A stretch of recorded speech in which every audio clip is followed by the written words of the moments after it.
Good afternoon class 9। ये आपका next topic है, नेक्स्ट चैप्टर है। सॉरी, कल मैंने आप लोगों के लिए फर्स्ट चैप्टर कंप्लीट कर दिया था वीडियो के थ्रू। ये आपका नेक्स्ट चैप्टर है input and output devices.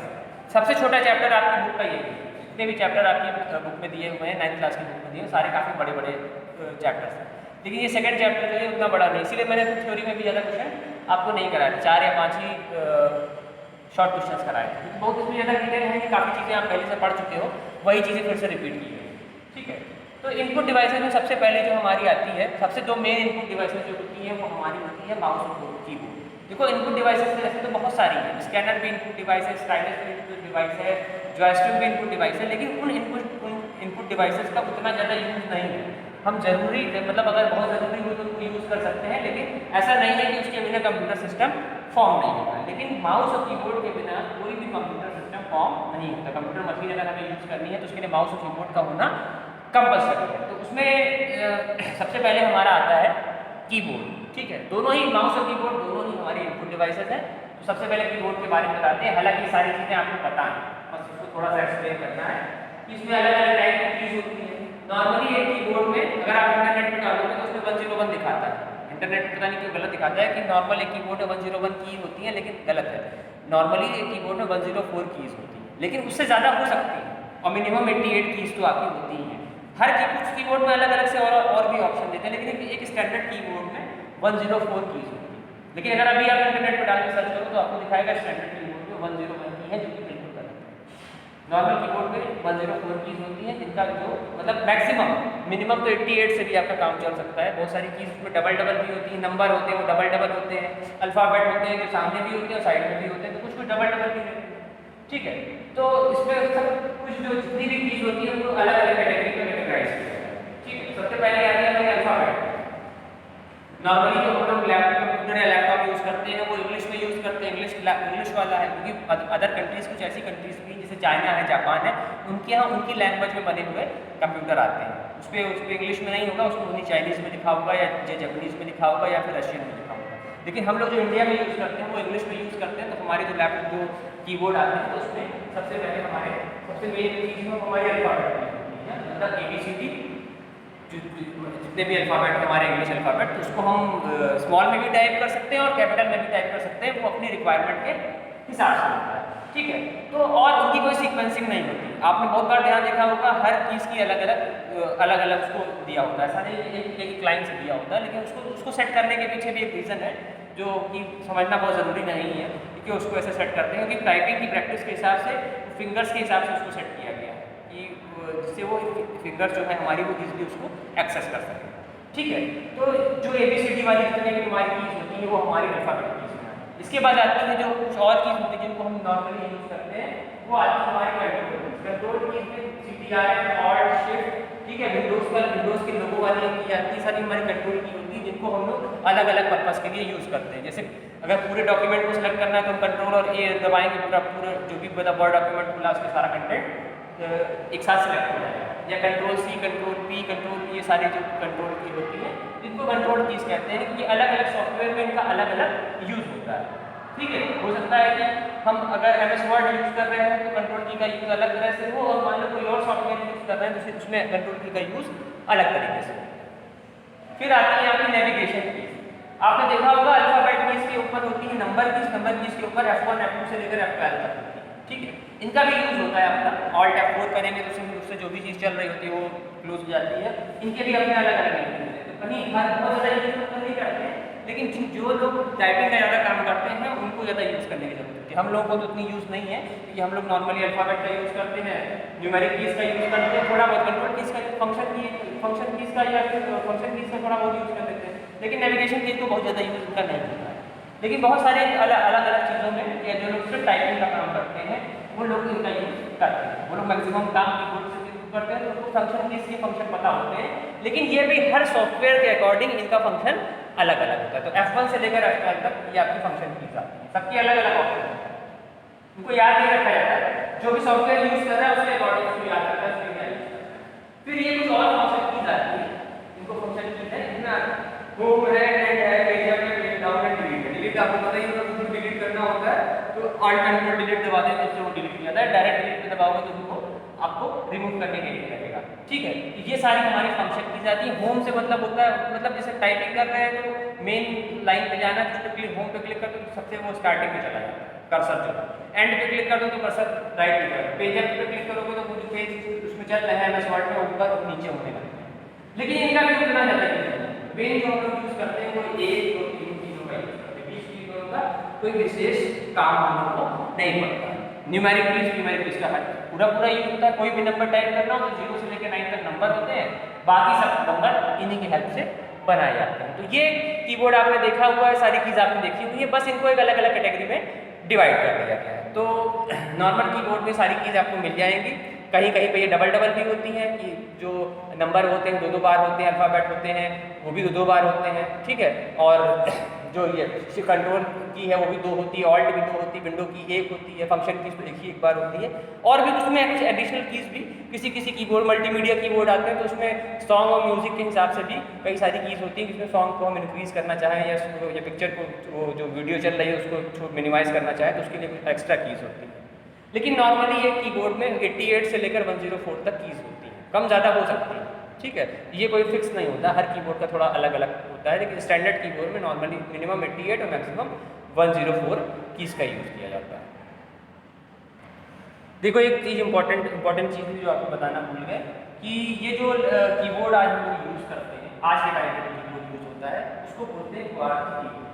Corti keyboard नाम इसलिए दिया गया है कि इसके स्टार्टिंग के अल्फ़ाबेट जो होते हैं, जब अल्फ़ाबेट की स्टार्ट होती है तो स्टार्टिंग के अल्फ़ाबेट होते हैं QWERTY, इसीलिए इसको एक नाम दिया गया है क्वार्थी कीबोर्ड। जब से हम लोग यूज़ कर रहे हैं, मतलब आप जब से मैंने यूज़ किया है या मुझसे पहले भी जो लोग यूज़ कर रहे हैं, काफ़ी सालों से जो यूज़ हो रहा है, जो हमारे 4th जनरेशन वाले कंप्यूटर्स आए हैं उनमें भी क्वार्टी कीबोर्ड यूज़ होता है। लेकिन वो उससे जो पहले के जो मतलब जो पहले के टाइम पर फर्स्ट जनरेशन में, सेकंड जनरेशन में जो कंप्यूटर डेवलप हुए थे उनमें जो कीबोर्ड होते थे वो थोड़े अलग टाइप के होते थे। कैसे होते थे वो मैंने देखे नहीं है, शायद किसी ने ना देखे क्योंकि आपको अवेलेबल नहीं है, लेकिन उनके कीबोर्ड का डिज़ाइन थोड़ा अलग होता था, उसमें कीज़ का भी सिस्टम कुछ अलग टाइप का होता था। अब वो देखने को आपको कहीं नहीं मिलेंगे क्योंकि अब वो आते ही नहीं है। अब ये जो कीबोर्ड आते हैं वो क्वार्थी कीबोर्ड नाम दिया गया है क्योंकि इनमें स्टार्टिंग की जो कीज़ है वो QWERTY इससे स्टार्ट होती है, इसलिए इसको एक नाम दिया गया।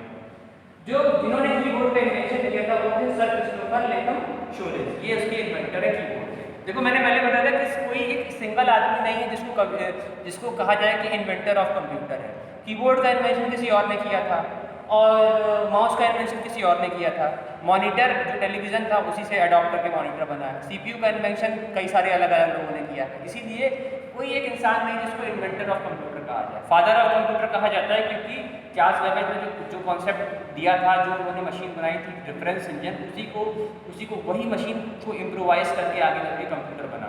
तो इसीलिए इसमें अलग अलग पार्ट को अलग अलग लोगों ने अलग अलग टाइम पर इन्वेंट किया और बाद में जाके वो पॉपुलर हुई, ठीक है। तो कीबोर्ड को इन्होंने इन्वेंट किया था उनका नाम ये है सर क्रिस्टोफर लेथम शोलेज, ठीक है। उसके बाद जो नेक्स्ट हमारी पॉपुलर इनपुट डिवाइस है वो है हमारी माउस, ठीक। तो माउस को इन्वेंट करने वाले थे जो थे उनका नाम था डगलस एंजलबर्ट, उन्होंने 1963 में माउस को इन्वेंट किया था। लेकिन उस समय माउस को यूज़ नहीं किया जाता था।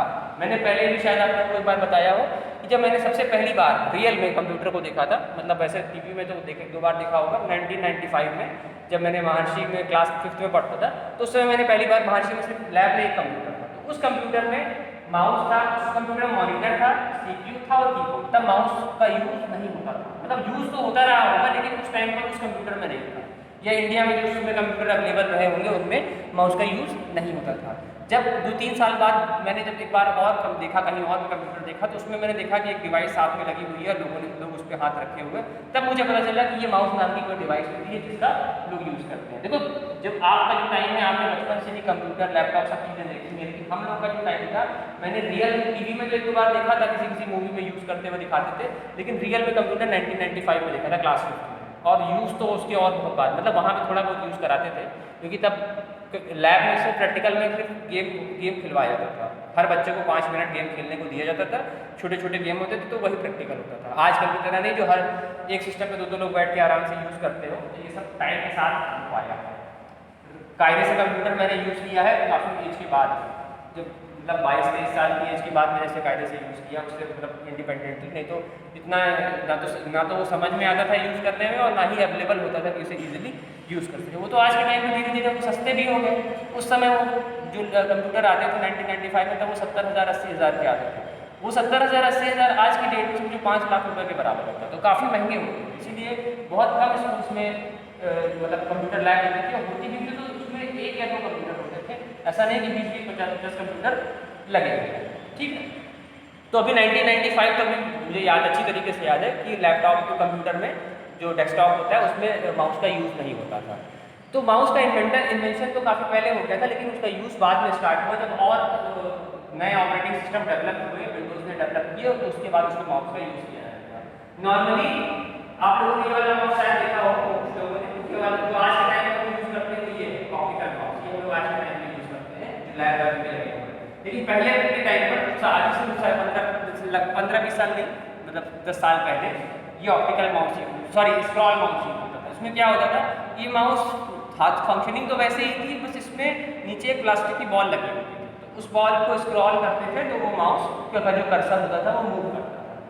सस्ता आता था उस समय के हिसाब से, बहुत महंगा नहीं था, लेकिन उसमें प्रॉब्लम ये थी कि वो बॉल धीरे धीरे बेकार हो जाती थी, तो माउस की वर्किंग भी कुछ खास नहीं रह जाती थी।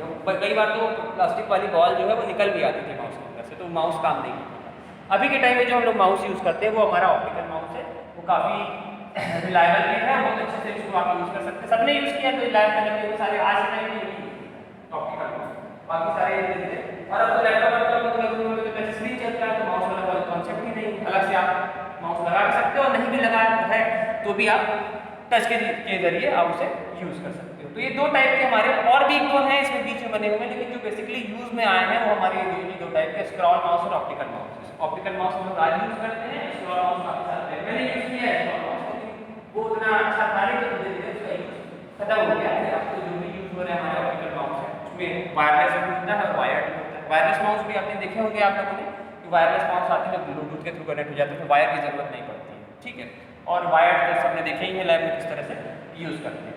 तो मेनली हमारी जो बेसिकली 2 इनपुट डिवाइसेज है वो हमारे माउस और कीबोर्ड है।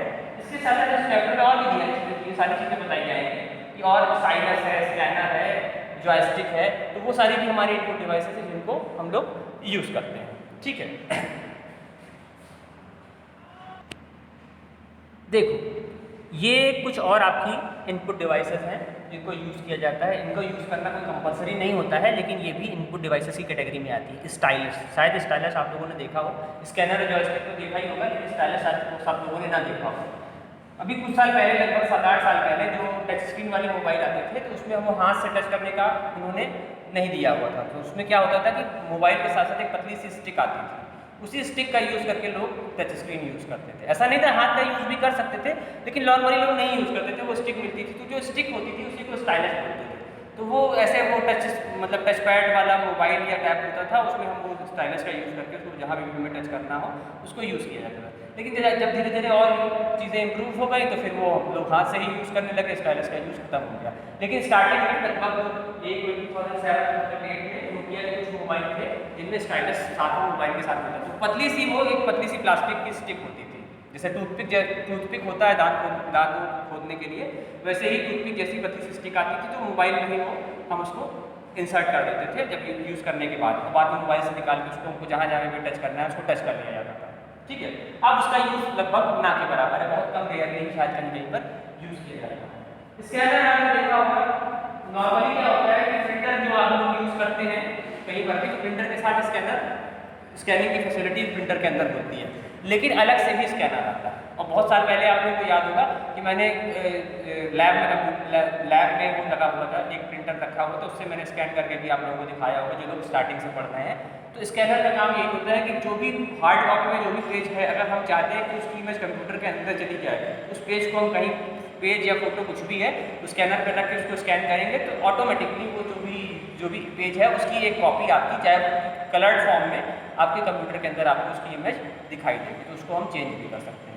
कैम स्कैनर आप लोगों ने देखा, ये कैम स्कैनर एक सॉफ्टवेयर होता है, जो ऐप होता है, जिसके जरिए आप लोग मोबाइल से स्कैन करते हैं। तो उसी तरह से वो तो मोबाइल में स्कैनिंग है, लेकिन अलग से भी स्कैनिंग के लिए स्कैनर आता है। अगर मोबाइल की स्कैनिंग तो अभी स्टार्ट हुई है, लेकिन स्कैनर तो काफ़ी दिनों से यूज़ होता है। तो कोई भी डॉक्यूमेंट स्कैन करना हो एज इट इज फॉर्म में, अगर हमें वो डॉक्यूमेंट चाहिए तो उसको उसको हम स्कैन कराते हैं, तो स्कैन कराने से वो जो इमेज है उस पेज की या कोई डॉक्यूमेंट की वो कंप्यूटर के अंदर चली जाती है, इसीलिए इसको इनपुट डिवाइस कहा जाता है, क्योंकि उस पेज को स्कैन करके कंप्यूटर के अंदर इंसर्ट करता है। ठीक है, इसमें भी कई तरह के आते हैं, हैंड हेल्ड आता है, फ्लैट बेड आता है।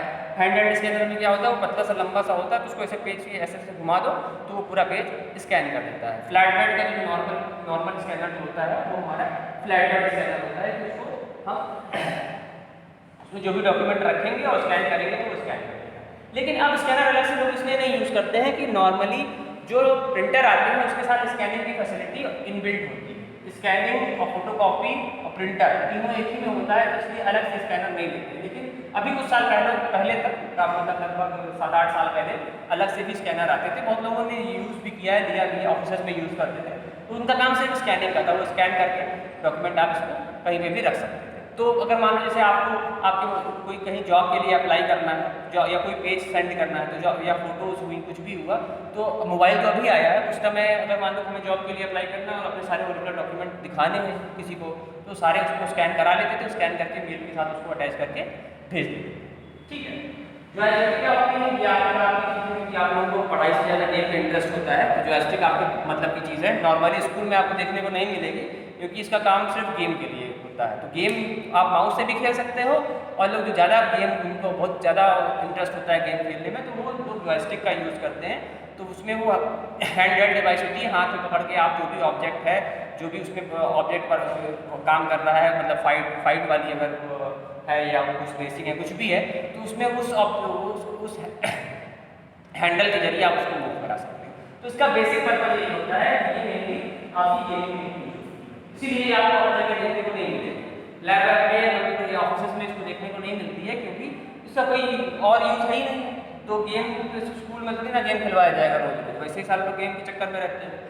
तो कंप्यूटर गेमिंग में सबसे ज़्यादा जॉयस्टिक का यूज होता है। इसको अलग से हम लोग यूज़ कर सकते हैं, और माउस का भी यूज़ कर सकते हैं, तो दोनों ही केसेस में हो जाता है। माउस से बहुत लोग माउस से भी यूज़ कर लेते हैं, लेकिन जिनको बहुत ज़्यादा गेम का शौक है, बहुत लोग होते हैं जिनके पास प्ले स्टेशन या इस तरह की चीज़ें होती हैं, तो उसमें वो लोग जॉयस्टिक का यूज़ करते हैं।